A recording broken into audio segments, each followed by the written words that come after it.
This was the first day that I just happened to have my fleshing stick with me, so a nice 6-foot-long, rigid stick. So my first reaction was to grab this, pin the snake's head down with my stick, just so worse wouldn't come to worse. And then I'm sitting there looking at this, I'm going, I can't believe that bird has actually caught that snake. Hey, what's up, everybody? Welcome back for another episode of the Falconry Told podcast, and we are continuing on with our series that is brought to you by the Arizona Falconers Association. It's been a real pleasure getting a chance to do these episodes for them, and I'm appreciative of them bringing me down to help capture some of the history of Arizona falconry and bring you some of the stories from some of the falconers from their state. So I also want to give a quick shout out before we get started to one of the newest sponsors of the podcast, being Baba Yaga Crafts from Poland. If you haven't had a chance to check out any of his amazing handcrafted equipment yet, I highly recommend you do so. I've personally used the anklets that he makes with the Marshall Easy Twist nut sewn into them. It's very convenient, and I've really enjoyed using them the past couple seasons with my birds. So I know that if you haven't had a chance to check them out yet, you definitely won't regret it. If you want to contact them, the information is on our website at falconrytold.com. You can go to the links there and hit them up. It'll be well worth your time. And these next few episodes are the culmination of a lot of travel time over the course of a day through the state of Arizona, and I was happy to be able to take these drives and kind of check out the scenery again. It had been 20 years since I had been in Arizona last, whenever I went to audio school straight out of high school, and so it was nice seeing kind of how some of these different areas had changed in that amount of time, which, they've changed quite a bit, but at any rate, I was happy to be able to kind of go over towards the Sedona area again and meet up with Randy Hale in the small town of Cornville and discuss some of the different aspects and experiences that he's had in falconry and kind of what he's had to do to work falconry around his careers, and also kind of discuss some different cool things that he's done with Cooper's hawks and other species. So let's go ahead and jump into this episode with Randy Hale. Here we go.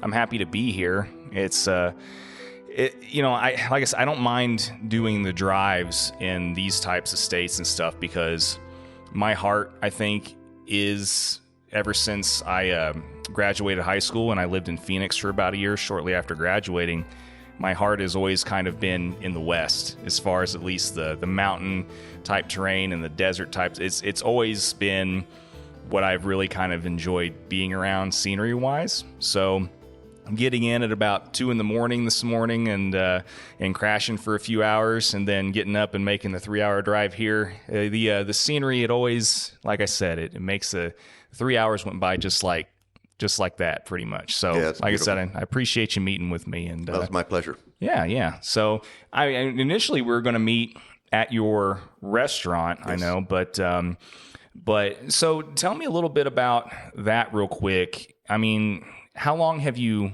kind of been a restaurant owner, and like what was the main reason that you decided to go into that as opposed to just working something else, just more typical, I should say? I've owned the restaurant for 17 years, and I was in healthcare before.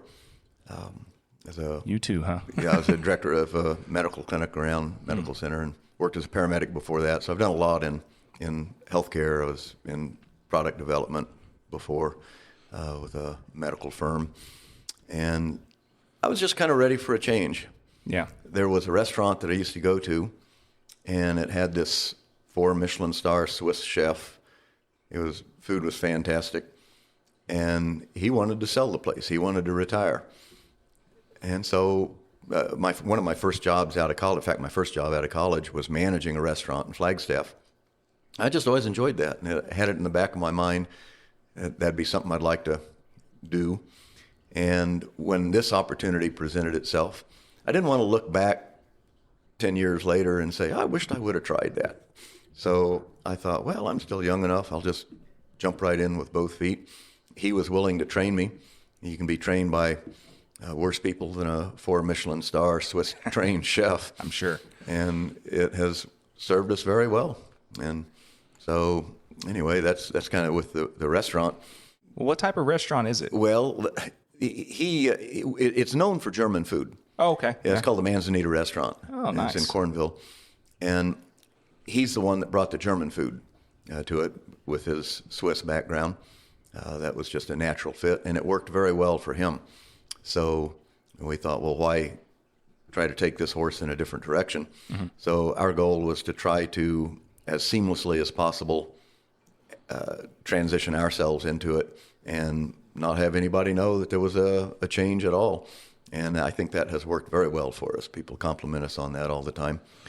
Yeah, people can tell pretty quick usually when there's a little bit of a change. It's amazing, all these hardcore people that just are, loyalists to some of these restaurants and stuff. I mean, myself included. There's a couple of there's one German restaurant where I live that's pretty well known, and any type of restaurant that you go to, you can kind of tell when there's a change if you go there like weekly or even a couple times a week or whatever. So, props to you. I'm sure that was probably rewarding. You often can tell even from one chef cooking one night versus another cooking another night that there's a little difference in the food. So I'm in the kitchen now, and my wife runs the front of the house and I do the kitchen. I've got some great people working in the kitchen with me. So I'm really happy with how that's going, but you're absolutely right.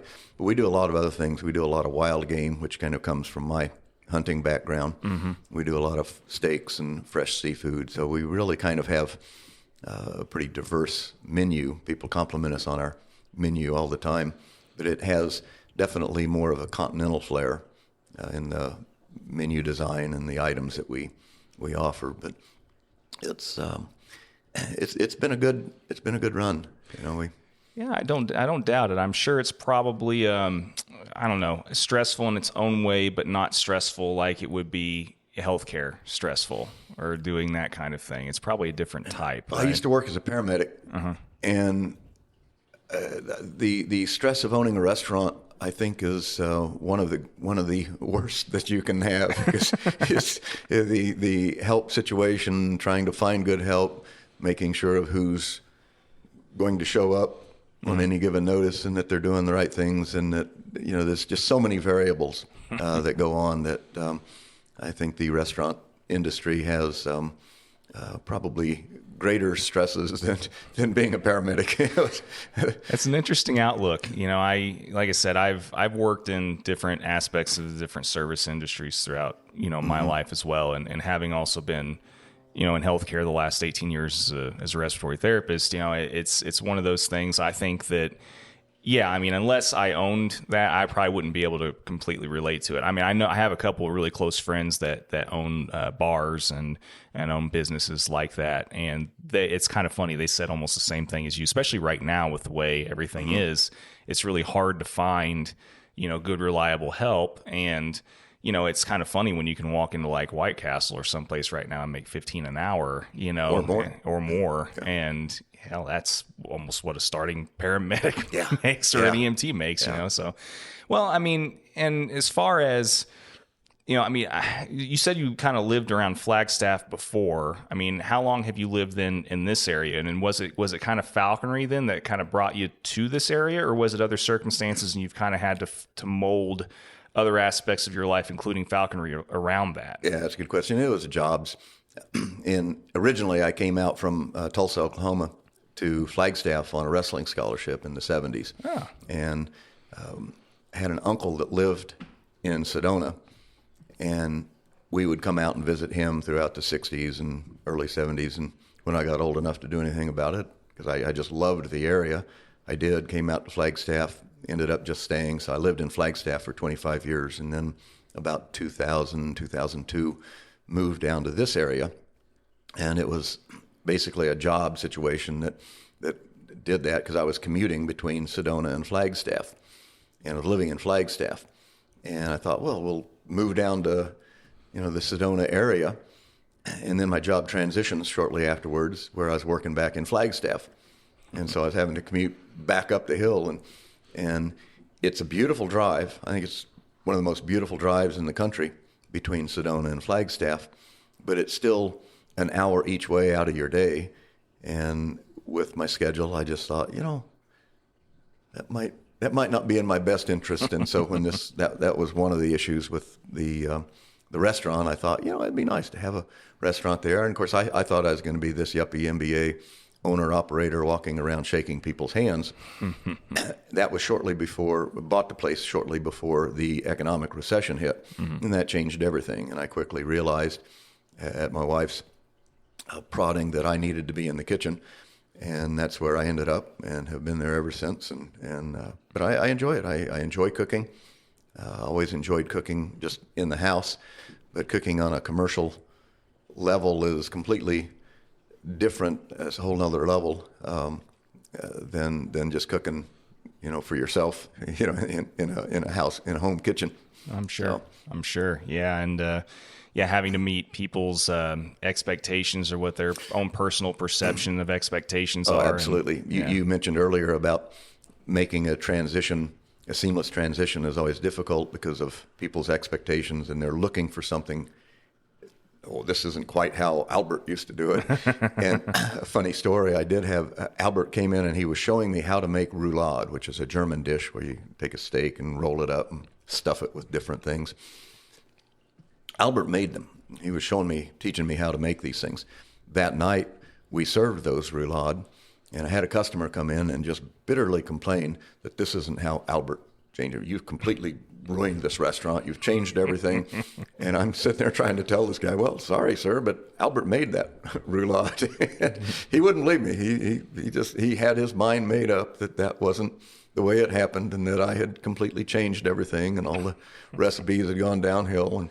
And you do find that, but as a whole, people are very complimentary. And in fact, Albert, he's still alive. He's in his 80s now, almost 90. And he comes in and he's so proud of what we've done. And that means a lot to me.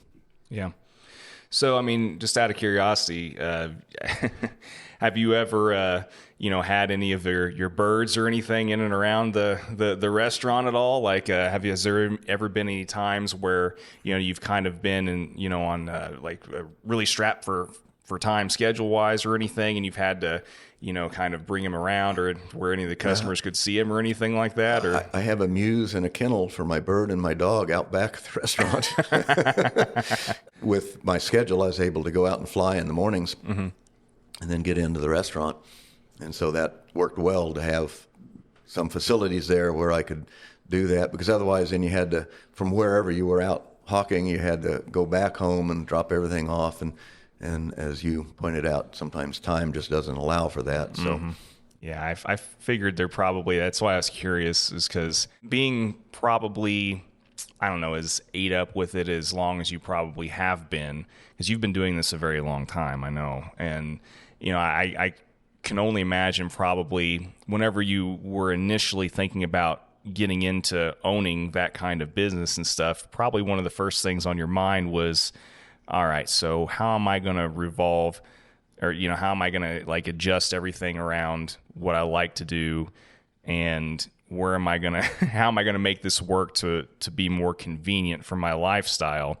And I can imagine probably one of the first things going through your mind is, all right, where can I build? It was, absolutely. No, you're absolutely right, because you think, I'm going to make this huge jump in my vocation.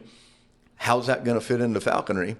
And initially, like I said, I thought I was going to be this yuppie MBA walking around shaking people's hands, and I thought, I'll have all sorts of time to go out in the mornings and such.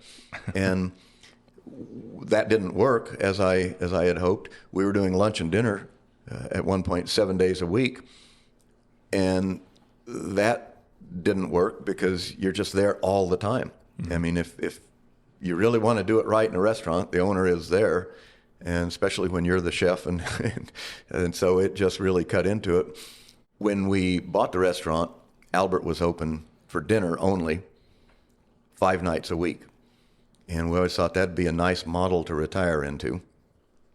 And with the recession, we had opened up lunch because people had shifted from doing more dinners to lunch and kind of downgrading their, the price ticket of meals and everything. So we thought we'd take advantage of that market, and it worked for us. But then at some point we realized that one is just killing us because it's just a lot, and especially if you have an active lifestyle and you want to go do other things. So we quit doing lunch, cut back 2 days, and so now we're in that same scenario that Albert was, where we're just doing dinner Wednesday through Sunday. We're open from 4 to 8 p.m., and that helps a lot because then at least you have 2 days off where you can kind of recover, and then your mornings, so that you can go out and do things, in the mornings and fly your birds and all. But it definitely is an issue. I mean, the people that I admire in falconry, the ones that I think really make these huge contributions, where they have these birds that just are unbelievable in what they do. They're the ones whose lifestyle allows them to really get out on a daily basis and spend extended time doing that. And so that's always been a goal of mine, but for various reasons, like going off my medicine for a week, and that's long enough to buy a restaurant. No, just kidding. But, it definitely is a factor in what our next moves are and things. So completely understand. Yeah. Totally understand. Yeah. And I can only imagine, I know we were talking briefly before we started recording too about, kind of how, well, the evil C word kind of affected the last couple of years. I mean, did you end up having a lot more time to fly during that couple of years, or were you still, even with restaurants being shut down and stuff, were you able to, or were you still kind of stuck there a lot, even though there really wasn't business going on per se? Or yeah, stuck there a lot would be a good word for it, because there also weren't employees around at the time. So you're tending to do everything. We did lose a number of employees just because of their concerns about their exposure to it if they were in a restaurant, because if you'll remember, the powers that be were saying that restaurants and bars were one of the worst places that you could be in. So customers and employees tended to want to stay away. And so you ended up doing everything. And, so you were there still quite a bit. Yeah, I can only imagine probably how that would have been a bummer. And, the more you're there, obviously, the less you're going to be able to be out in the field. Yeah. And were you kind of having the same schedule then, where at least you were able to at least have 2 to 3 days able to fly your birds and stuff during that? Yeah, absolutely. Absolutely. Now, like I say, still, the mornings can go out, but you're not able to do those real extended trips that I find so meaningful, when you... just for example, if you're flying falcons on ducks, sometimes you have to drive. The beauty about the West is there's so much national lands. Access is unlimited. But the downfall of that is that access is unlimited. So Bubba and everybody else are out there, right. Duck hunting or jumping the same ponds that you're trying to jump. I remember one time I was out flying my peregrine or driving my duck circuit, and there was a car that was kind of following behind me, and I could see as I was pulling out from a duck pond, this vehicle was pulling in. They ended up racing up after me and saying, "Why are you flushing all the ducks? Why are you scaring all the ducks off our duck ponds? We're trying to hunt." They were gun hunters, and they thought that I was someone that was out there flushing ducks ahead of them to keep them from shooting these poor, innocent, and defenseless little ducks. And so we had a great conversation, and I flew my bird for them, and they were just enthralled with it. But I thought it was interesting that they would have taken that approach. My point with all of that, though, is just that when there's so much public land, you do have a lot of competition. And so finding those spots that are like your little secret honey holes are really difficult.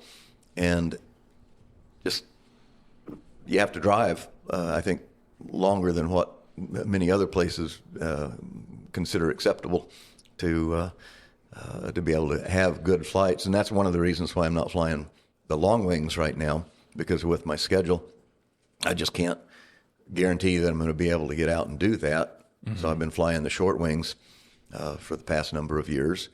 But I'm looking at getting back into long wings now. I think it's time to revisit that one. Yeah, I got to scratch the itch again, so That's to right. speak. That's right. Yeah, I can understand, especially if you end up becoming like a dedicated long winger, and are used to seeing those types of flights. And if you get addicted to that, I can understand that everything else would be just kind of like, Yeah.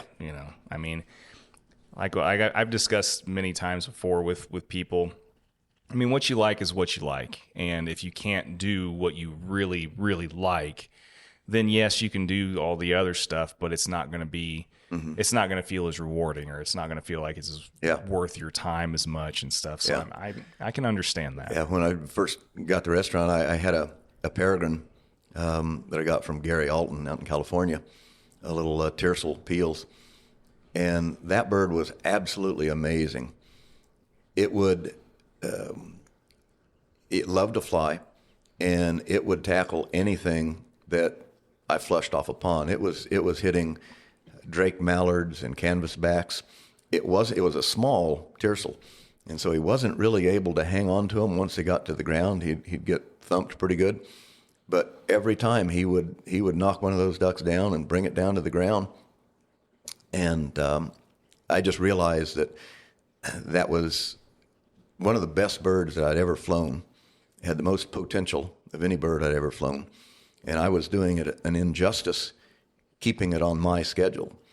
And I ended up giving it to a falconer up in Idaho. And he was telling me later that the first time he had that bird out to one of his pheasant fields, it knocked down 5 different pheasants. Didn't catch any one of them because it's the first time he'd ever seen a pheasant. But he knocked them down, and he's going, wow, this is amazing. I mean, and the bird ended up doing outstanding. In fact, that tiercel took 3rd in the Sky Trials. And for a tiercel peregrine to do that is a pretty amazing feat. So I was happy that I was able to give that bird to somebody that could utilize its full potential. But it just kind of shows the limitations sometimes of owning a restaurant and flying falcons. Yeah, well, and that's the downside too, because you know how it is. You've been doing this long enough, way longer than me even. Nobody usually gives up good birds. Yeah. Usually if a bird's getting rehomed, there's typically some kind of reason. Yeah, there's a reason people give birds away, and I can truly say that's one of the few times that I know where the reason was absolutely nothing to do with any problem with the bird. Right. Yeah, and unfortunately, that's that's usually why. There's something going on, or whatever the case is. And not always the case, for sure. I mean, I've had to rehome a bird for different circumstances and stuff too, and it's never easy having to give up a bird that you've helped train, or not helped train you, but that you trained and was doing very well and stuff, but for whatever reason you just feel like it's going to be better off elsewhere, for whatever circumstance. I mean, it's just another one of those falconry pitfalls, I guess. I was friends with Frank Bond over in New Mexico, and he made a comment to me one time that I thought was really profound. He said, you should treat every bird like it's the very last bird you're going to get. And, you plug that into your falconry scheme, and you say, well, I really should work through these problems, because that's when you truly learn. And that was his point with it. He says it's so easy to just give a bird away because it's not performing like you want it to. The fact is, you see the same problems continually pop up with the same falconer. And so you look at that and you say, these birds perform exactly as we've trained them. It may not be what we think we're training them to, but they perform exactly as we train them. And Frank's point was, to really develop as a falconer, you need to work through that, and you need to keep that bird and try to change that behavior and figure out what's going on with it. And that's been I think a very sagely advice from a good friend. Yeah, and I agree with that wholeheartedly. And it's a very good point that, I mean, there's been other guys that have kind of said similar things, but not like necessarily in the same words, that I've had discussions with and conversations with. And it's really, easy for us as human beings to forget that we're usually the root of every problem. And, if we're not willing to acknowledge that or look at ourselves and just be like, all right, what the hell am I doing wrong? What can I do differently? Because I know that there's something I'm doing wrong. Well, as they say, the first step to fixing a problem is admitting that you have one. Yeah, and right. It's not always easy, especially whenever you think, that you've listened to people, you've tried taking advice or whatever that have had more success with a certain species or whatever that you have, and you've done all these things that in your mind that you think is what you're supposed to be doing, and you're still not getting the results that you want. It's even harder sometimes. It's like, well, this, is the bird really just not suited for it, or is there still something? It's so hard to tell sometimes. Yeah, and there certainly are examples of birds just not being suited for things. Sure. Absolutely. Of course. Yeah, but I think once you make it past that initial period and you say, yeah, I'm going to work with this bird or not, and then you start developing problems. They're probably the same problems that you had with the last bird you had and the bird before that you've had. And, the saying, the last thing a fish will ever discover is its own scales is really true, because we can talk to other people and get advice from other people about, how do I overcome this behavior problem with my bird?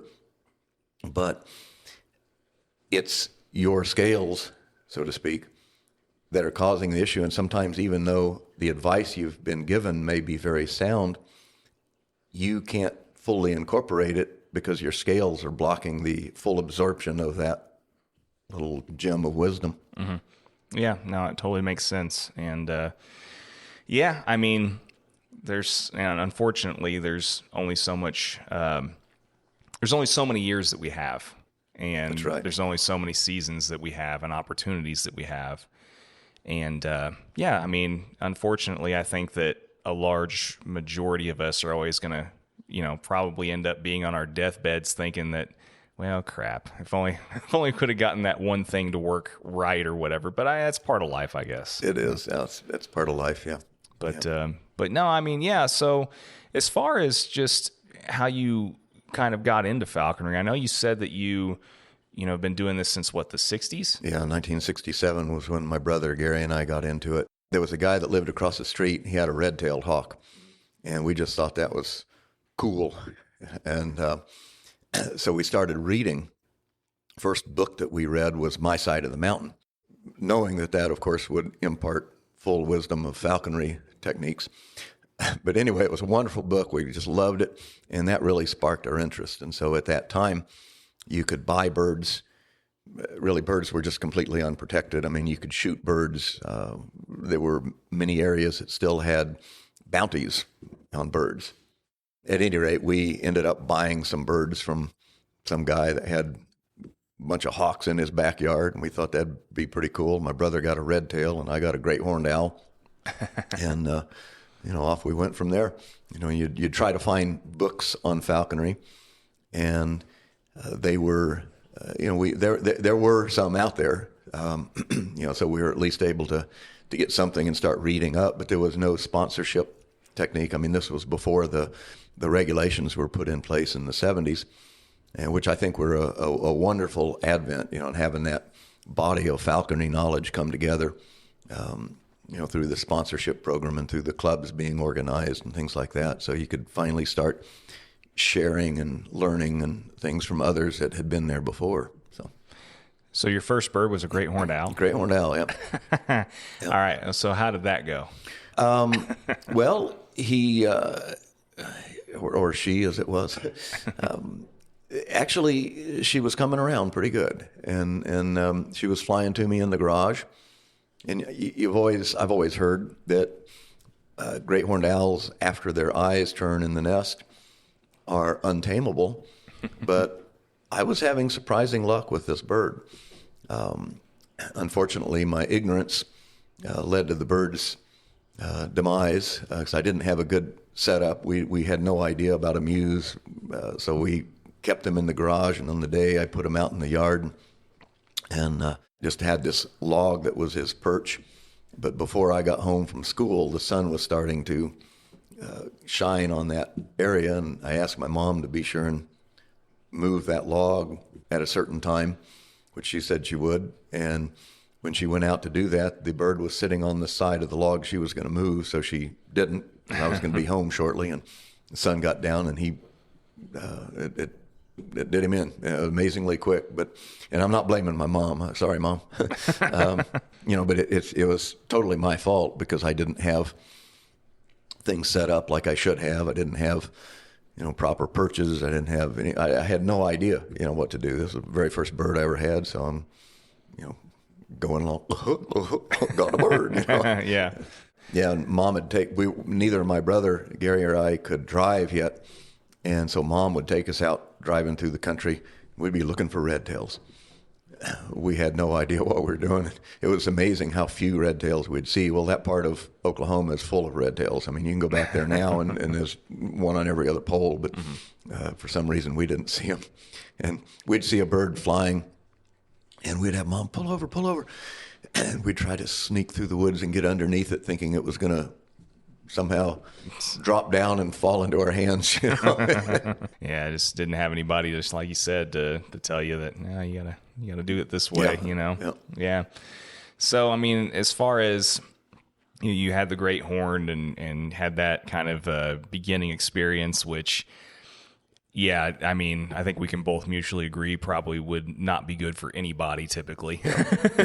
Under normal circumstances. Like, I mean, what did you do next then? What bird did you end up with next? Well, I ended up with a marsh hawk next, and I was having a lot of fun with that bird, but my stupidity again led to that bird's demise, and so then doing some red tails and other birds, and ended up flying some Harrises, and that was really what kind of changes it, because Harris is so smart and so easy to work with. They train you. Mm-hmm.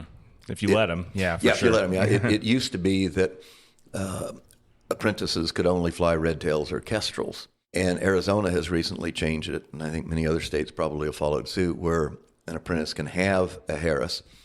I used to kind of fight against that, thinking, oh, well, I had to start with red tail. You can start with red tail. But I've really come off of that, because red tails are wonderful birds, but I really don't think they're the best beginner's bird. They tend to be a little stubborn. They tend to be a little headstrong. I think that the Harris is a much better beginner's bird, because they just happen. I mean, they just do it. And so you learn those techniques without having to figure through the problems. And that's what gives you the practice and the basis on how you're supposed to do it right. And then when you get a more difficult bird, you're in a better place to sift through those problems and better manage them. Yeah, I mean, that's an interesting point of view, I think, because, I think still probably most people are still going to think a red tail is going to be, your better beginner bird. If nothing else, maybe because you're supposed to, at least here in the U.S., you're supposed to have that sponsor that's there to show you that this is the problem that you're encountering with this, potentially stubborn bird or whatever the case might be. And you're having some guidance to work through those problems, because as we kind of discussed before, and, you don't learn from success, you learn from failure typically, and you learn from problems. So, yeah, I mean, I don't know. Like, I guess I can see both ways, because, if a bird like a Harris, and you have guidance with that initially, and that's your first bird, if you have a bird like that and you're able to do well with it initially, and encounter less resistance up front, then, I can see the argument of, well, how much did you really learn in that scenario versus, one versus the other. And I don't know, I think that's probably why, like in Indiana, for example, you can have a Harris as your second bird as an apprentice, a captive bred and stuff. And I'm thinking that's probably why, a lot of people still, keep that, as a, one than the other type of deal or whatever. But like, as you said, every state's different in what they allow. But yeah, I don't know. But I mean, that's an interesting point of view. I mean, I can see validity in it, but, that's why everybody's perception is going to be different. I mean, falconers are never short of opinions by any stretch. That's true. But But yeah, as far as we're going to add anything else to that? Well, I was going to say my bachelor's degree was in education, and I had a education professor made a profound statement. He said, "You teach how you were taught, not how you were taught to teach." In other words, you mimic those behaviors that teachers that you admired had, and that's what you incorporate into your teaching style. And so all the instruction from your professors about here's the right way to teach and here's what you do and blah, blah, blah, is secondary to you mimicking behaviors that you saw your professors or teachers actually do. And so I think that also fits with people in general. If you look at anyone from any, whether you call it, whether they're in a club, how they were treated in the club, how their indoctrination into the club, how they were able to start. You look at medical professionals; they were trained a certain way 40 years ago, and what do they do today? They practice how they were taught, not with today's technology. And so, I think that is one of the issues that is around this red tail first versus Harris was. Well, that's how I was. That's how it happened with me. My God, you're going to do the same thing. And I just think that's a stigma that maybe we rethink. No, I agree with that. And, I think some of the best sponsors are the ones, too, that are going to be like, also, I'm going to teach you this way. But over time, I do want you to kind of take what I've taught you, make it your own. And also, whenever you start flying other species of birds, for example, that I might not have as much experience with, but if you can get direct help with other people that have, like, take what you can learn from other people and mold that into, what you also do yourself as well. I think there's a lot to be said for that, and for the people that want to teach that way too, as opposed to you need to always do it my way and never deviate from that. And, because let's face it, there are all types of people that exist out there, and not all of them really are meant necessarily to be as much knowledge as they might have. They may not always be the greatest teacher also. Yeah, that's for sure. So. Yeah, good point. Yeah, but I do agree, especially with the healthcare thing, because we see, you and I, I'm sure have seen that tons of times. And, even the way I try and mentor people, like in my practice and stuff, that's how I usually like telling them. It's like, okay, I'm going to show you the way I do it. Yeah. And you're going to do it for a little while the way that I do it. But after that, I want you to start figuring out and molding what I do to fit your best method of how you do things. Yeah, I absolutely agree. That's exactly what I like to do. Yeah. I just had a pair of apprentices, Steve and Rachel Warburton, and they did an outstanding job of that, because I like to present this is my theory, and just like you're saying, but they actively sought other falconers and other resources, and they were intelligent enough to sift through that, and they'd ask demanding questions of me, because and I appreciate that in an apprentice, somebody that's thinking on their feet and can sort through problems on their own and then come back to me and say, well, what about this or what about that? And then I can give them my opinion, and they can plug it into what their reality is. And that's to me what makes the best best falconers is the people that can think on their own. Going back when I was a paramedic, Arizona I think has a really strong paramedic program. And one of the driving principles of that is they want the paramedics to understand what is going on with the treatments that they're doing or with the condition they're seeing. They want you to understand the physiology and the pathology of what's happening, versus there are other places, and I won't mention names, but at the time I was on the examining board for the state of Arizona, and there was a paramedic from another large city where they didn't teach that depth of it. They just said, well, when you have somebody that's short of breath, give this little pink vial. And when you have somebody that's got a fast heartbeat, you give them this little red vial. Yeah. And the guy in 3 times could not pass the Arizona test. Yeah. Because he was trained, just wrote, this is how you do it. You give it this, you give it the pink one, you give it the red one, instead of understanding what was behind it. And that's kind of my point with the apprentices. You really want somebody to delve into it on their own, not just to be able to regurgitate what you have fed them. Right. You know, do as I say, not as I do, and not understand. No, like I said, I completely 1,000,000% agree. And yeah, I mean, going back to that analogy too, I mean, it's scary what a lot of people coming into certain professions, including healthcare professions, are coming into it not knowing now. Yeah. Yeah. And, just seeing in the 18 years that I've been practicing, the difference in what's coming out of some of these people, especially now that everything's converting to 4-year bachelor's programs and stuff.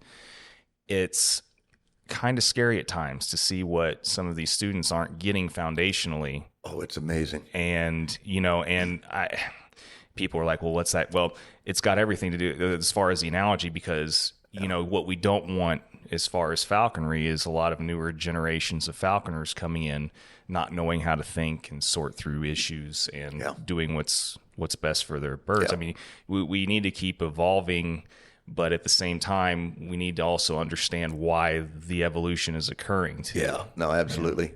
Owning a restaurant, we see that firsthand. So many people can't even count back change. They can't add. First of all, they can't count back change, and they can't tell time on a old face clock. I mean, they ask me, "Hey, what time is it?" And I'm looking at it and go, "Well, it's 10 o'clock. Look at the big hand and the little hand." Yeah. And they don't get it. It's supposed to be digital.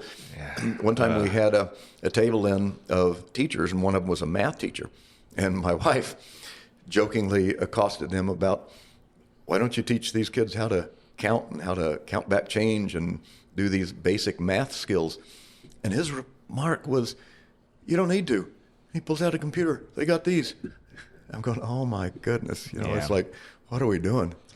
Well, and to kind of go another step further too, is you have a lot of people changing rules and regulations that don't teach or don't know anything about what's being taught either. That is so true. And once again, it's another good analogy to make as well. I mean, we don't also want a lot of different rules, regulations, and things being changed if there's not a good reason or understanding why they're being changed supposedly for better and things like that too, which is another good reason why, people need to, be involved and kind of be aware of what's going on, with, certain things in government and rules and regulations. Well, just like in Tennessee right now, they're having some issues with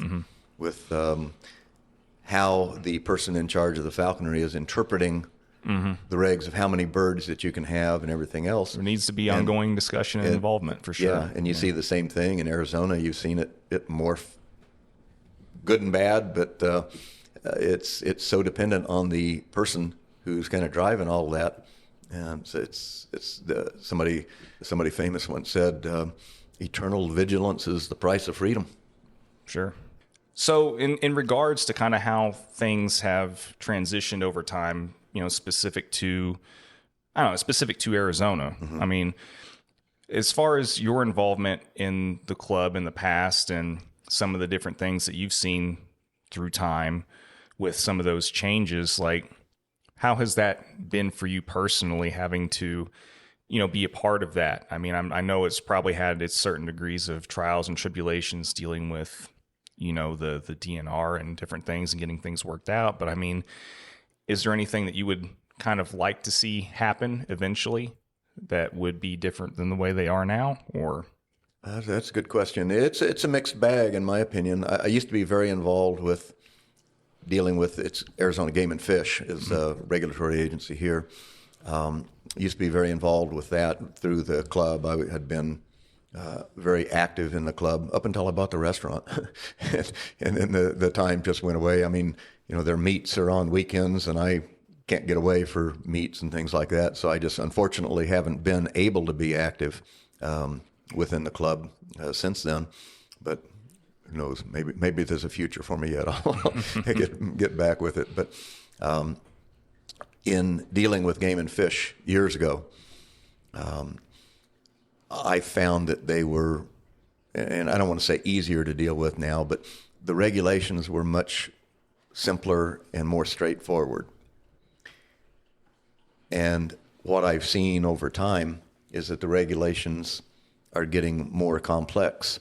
If you look at the Arizona regulations now, falconry regulations, they are very involved and cover things that you're going, well, that was covered 2 sections ago, and you don't need to hit it twice because now it's confusing, and this says a little different than that. They just, to me, you complicate it by adding more and more and more on. And I think that's, and this may be wrong because I'm not as active with interacting with game and fish anymore, but it seems to me that they are very oriented to kind of expanding the regs and having them cover every possible aspect, and in doing so, they complicate it when a simpler approach, like we used to do, 40 years ago, would work instead. Mm-hmm. Yeah, I can understand that. I think that there's a lot of states that probably would feel that same way too. But, I like to think that most states have a pretty decent relationship too with their. I agree, and I think we do too. I mean, we have. I know when I was active in the club, we really worked hard to keep a good relationship with game and fish. It's very and important. I think as a whole, they're doing a very good job of it. I look at a number of things that they've done. I mean, Arizona was the first state to allow the capture of wild peregrine falcons after it was delisted. And that was largely Bruce Talbert. He was one of the game and fish executives, and he played a real strong role in that. And of course, the falconry community was active in trying to support that. They allow Harris's, for example, for apprentices. Their capture season is absolutely outstanding. I mean, the season, limits and things that they have. So, I mean, there's so many positive things. I'm not trying to paint game and fish in a negative light at all with my previous comments. Sure. I think that I think the club has done a good job of working with them, and we have some great seasons. We have, I think some really positive aspects of the regs. My point with the regs is that my bias is that it could be they could be stated simpler and still kind of encompass some of these things. Sure. In the food service industry, not to talk about the restaurants again too much, but you see things like the food code, and you see where it started, and all of a sudden where it just keeps going. It's kind of the camel gets the head under the tent, and before long you got the camel in bed with you. And I think it's so typical of any organization, whether it's game and fish or the various health departments or whatever organization it is, that once you get power and oversight over an area, that you tend to keep building on that and building new regs that, we need this, and this happened once somewhere, so we need a regulation for that. And I think that it's overly burdensome. Yeah, I'm sure it can be at times, and I mean I think that is a potential.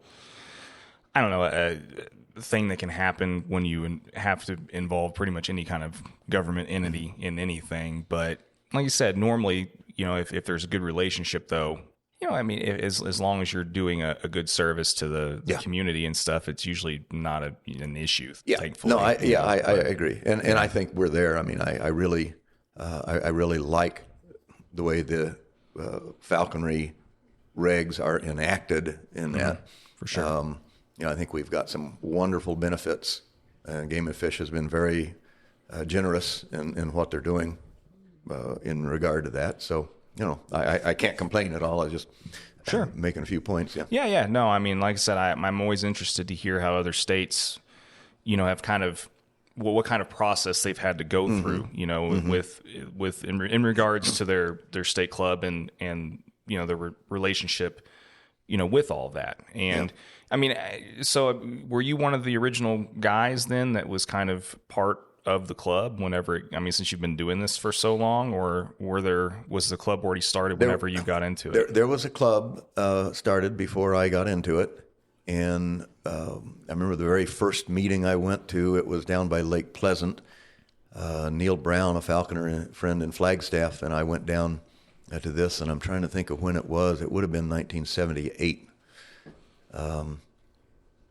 Pretty sure that would be right. And there were a couple of people, Ron Palmer and Doug Griffith. I remember being there, and they're still around and active. And there was a couple other individuals. Their names evade me at the time, but it was a very small club. But they, were doing what they could, and Arizona, back in that era, had, I think, one of the hardest fights to get falconry legalized of any of the states around. I mean, there was a whole lot of issues that we had to overcome with various anti-groups and people that were adamant that we should not be allowed to do this thing because it's an elitist sport and it's going to eventually, I can't even follow their argument. It's the whole perception versus reality thing. Yeah. They just so. But the thing that always amazed me is even when you were talking with these antis who were avidly opposed to falconry, you'd pull a bird out and let them see it, and they're just, whoa, that's so cool. It's like, okay. Well, and that's how we usually start gaining ground and getting ahead is with the education and with that kind of interaction. And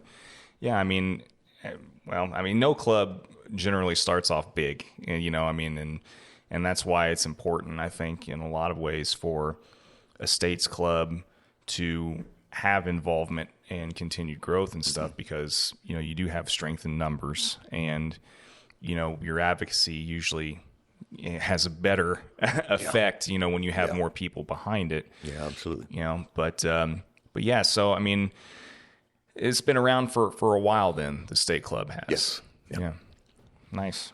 Well, let's go ahead then and get a couple more, one or two more, if you can think of a couple off the top of your head.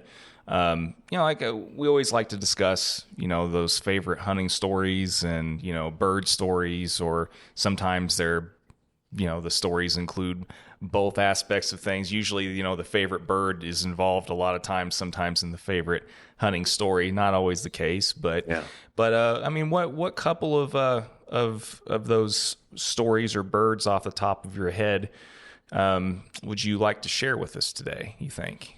A couple of things that stand out is I had this little Barbary that I got from Les Boyd, and it had some Cassini peregrine in it as well. He was a little bigger than your typical Barbary, but not by much. Small bird, and that bird just absolutely loved to fly. First time I ever free flew that bird, it was up for 45 minutes, just flying around, having a gas. And that bird would typically, once I got it trained in hunting and all, it would fly off and just disappear. And initially that was very troubling to me. And I realized that rather than chasing after the bird, just stay where I'm at. And when he's done doing whatever he's doing, he's going to come back. And she actually was female. She'd be so high you couldn't tell she was there. The only reason I knew that she was coming back over the duck pond is that I'd take my receiver and I'd get a signal up overhead, and I'd go, okay, well, time to go flush the ducks. And you'd flush the ducks, and you'd have to keep your eye on the ducks and listen for that wind whistling off your bird's feathers. And initially it would sound very far away, and then it'd just get closer and closer, and just like a jet fighter. And once you got that vector, you could turn and look and see the last of that flight. And it was just amazing. How high this bird must have been. It'd be nice to have one of the GPS systems now. That was going to be my next question for you. I'm sure this was probably pre-GPS era. This was in the 80s. Okay. Yeah. So back whenever 300 feet was 1,300 feet. Yes, that's right. That's right. And I don't think I was that blind. I mean, this bird was way up there. It was remarkable. But that was really an outstanding bird. I really enjoyed flying that. A couple of other just kind of interesting stories, though. I had a little peregrine that I got from a breeding project, a little tiercel, and he was about, I want to say 35 days old when I got him. And when I'd start taking him out and flying him, it turned out that this bird was scared to death of other peregrines. And if a peregrine came out and either buzzed him or just came out and checked him out, he'd just freak out. I mean, he just wouldn't respond to the lure, wouldn't fly at a pigeon or anything. It was. But he knew he was a peregrine. Was this an imprint? He was right? chamber raised. Oh, okay. So he was knew, chamber raised. He knew it was a peregrine, and he knew that ain't my mama. And this one time I was flying at Lake Mary up in Flagstaff, and a peregrine came out and wasn't harassing him. It was a big female, haggard female. Just kind of flew out in his direction, and he freaks, and he's flying around acting spastic and ends up landing in a tree. And this peregrine, this wild peregrine, flew out and grabbed a bat, just flew up right behind it, grabbed a bat and carried it back to the tree that this tiercel was sitting in, and it was in her mouth, and she's walking along the branch toward this tiercel, chupping, and she's thinking, come on, Junior, take your dinner. And he's going, you ain't my mama. And he flies off. So she sits there and eats this bat. And then she flies out and catches another one. I mean, just right up its tailpipe, just grabs it right out of the air. And again, goes to the new tree now that this little peregrine is trembling in, lands on the branch, starts walking down the branch toward the tiercel, chupping. And he wouldn't have anything to do with it, flew off, so she eats this bat. She flies out after another bat, misses that bat, and just turned to a different bat that was there and caught it. So, I mean, just three bats in 4 attempts. You're getting a show. Oh, it was amazing. Came back, same thing. My bird flew off. Said, no, I'm out of here. The last I saw of that peregrine, he was flying over the horizon, and there was a full moon coming up. And it was just coming up where there was a pine tree silhouetted, right where the peregrine was flying past. And take a guess of what was sitting in that pine tree. And it turned his head and looked and go, hey, it was a great horned owl, silhouetted by the moon. And this owl takes off after the peregrine. And so I'm freaking out, and I go out tracking him, and I found where the peregrine was. It hadn't been eaten. It was still in a tree, so I thought, okay, I'm going to come back in the morning. And I came back in the morning, and he was still freaked out, flew all over the place. I trailed that bird up past a place called A1 Mountain, west of, in fact, he drove by there, west of Flagstaff. It was about a 70-mile difference. I mean, that bird, and I lost track of it then. So I drove all over northern Arizona looking for that bird for a week. And I decided finally, well, might as well go out to Lake Mary and just, now the important thing I forgot to mention was this was the first time I'd ever taken that tiercel to Lake Mary, to that area to fly. I'd never flown there before. And the elk were bugling, and they'd come out into the fields there at Lake Mary. And so I thought, I might as well just go back there. I've checked everywhere. I mean, I drove up to the Grand Canyon, and you name it, all over northern Arizona. Hadn't found anything of that bird. And of course, his transmitter's dead by this point. And going back to Lake Mary, to the same place that I flew him before, where he was freaked out by the wild peregrine, I'm sitting there looking, and all of a sudden I see this peregrine chasing bats. And then I realized, wait, that peregrine has bells on. Mm-hmm. And so I whipped out a lure, and he came right into it. He was, shall we say, hungry. But to have a bird, first time I'd flown him at that spot, to fly that far away, and to make it back to that spot, and was doing the very thing that this wild peregrine was showing him how to do, I thought was absolutely amazing. And it was a week later. I mean, 7 days he'd been out there, and got him back. So it was kind of, to me, that was kind of a remarkable incident. And I suppose I could tell you other stories of success and wondrous epic tales, but one story that really pops out in my mind is I had a little Cooper's hawk, a little tiercel Cooper's hawk, and the Arizona Coopers are smaller than the East Coast or the Eastern Coopers. This bird was an 8-ounce bird, and I just started flying him free, and I'm sneaking through the woods, as much as we have woods here, to an area where I thought there were some quail likely, and this bird's following along behind me, and about 10 yards behind me, all of a sudden I heard this very angry buzz of a rattlesnake, and I knew immediately what had happened. My little 8-ounce tiercel Coopers had nailed a rattlesnake, and I'm just thinking, oh, this is it. My bird's going to get killed and eaten.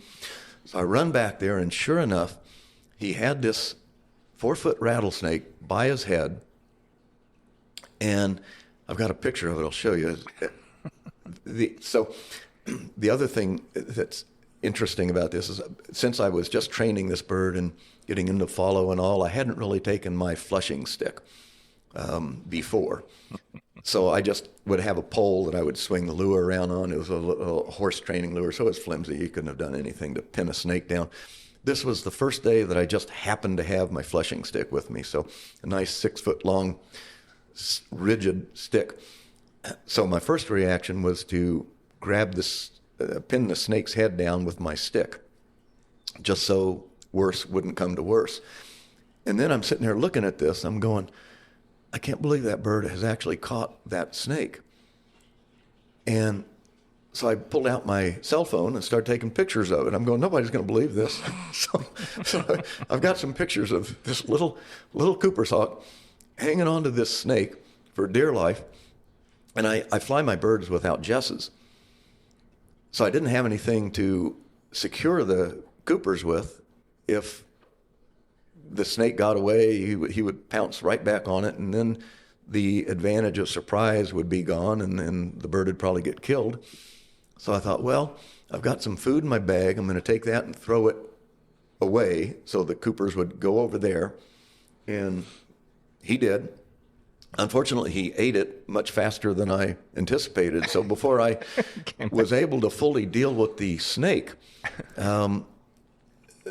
the Coopers was right back on it, and we're writhing around, and it was a mess. But anyway, I have pictures to prove it.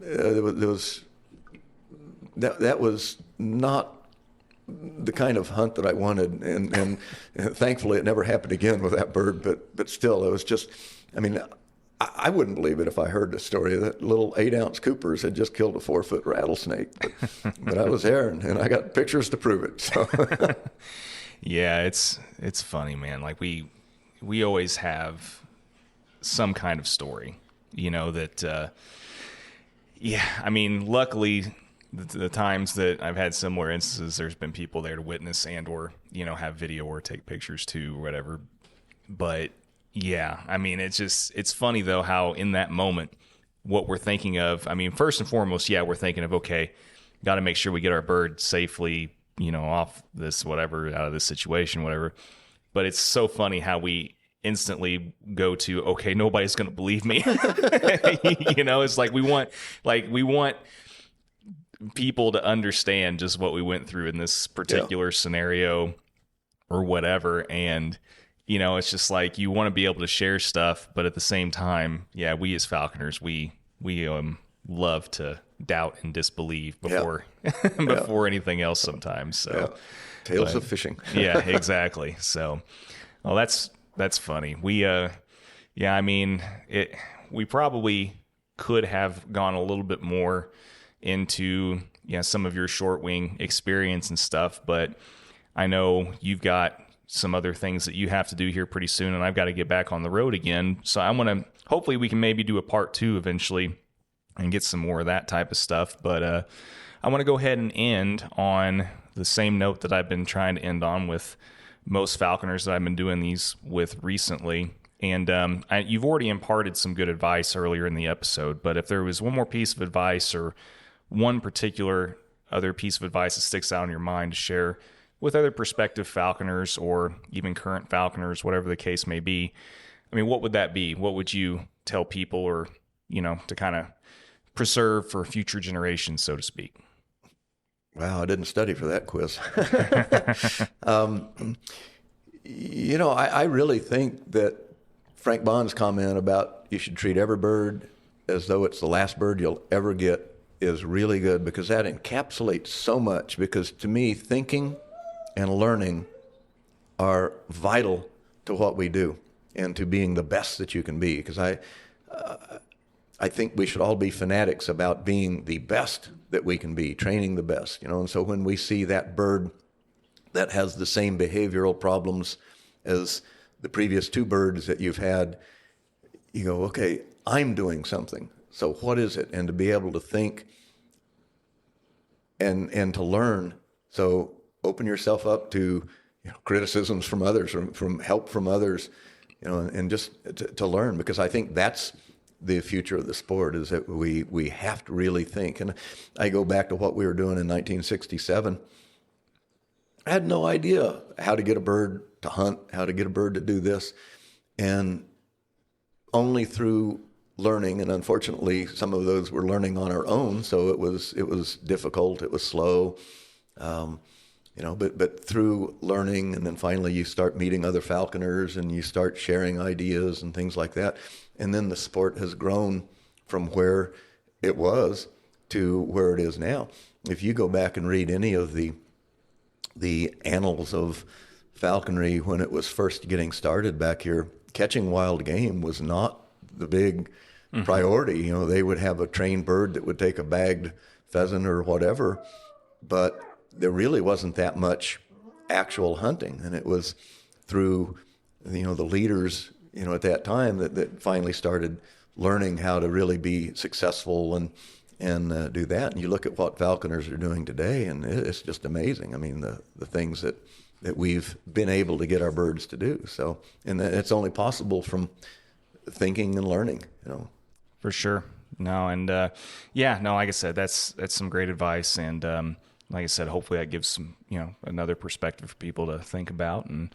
And I think overall, that's probably a pretty good note for us to end on today. And like I said, I really appreciate you taking the time. And, it's nice getting to know you and to meet you for the first time. And like I said, I'm glad that the club reached out to me and stuff, because, like I said, Arizona is always going to have a special place in my heart in general because of my personal history and everything. So, like I said, I've got some great memories in this state.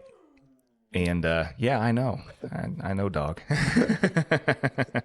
Yeah, I've got some great memories in this state, and I'll always really love being here at any point and be able to kind of go through the state and do these talks with you guys. You're always welcome back. Yeah, well, I appreciate it. And like I said, we'll talk again soon, but I will go ahead and wrap this so that you can get on with your day. All right. Well, thank you very much. All right. Appreciate you, Randy.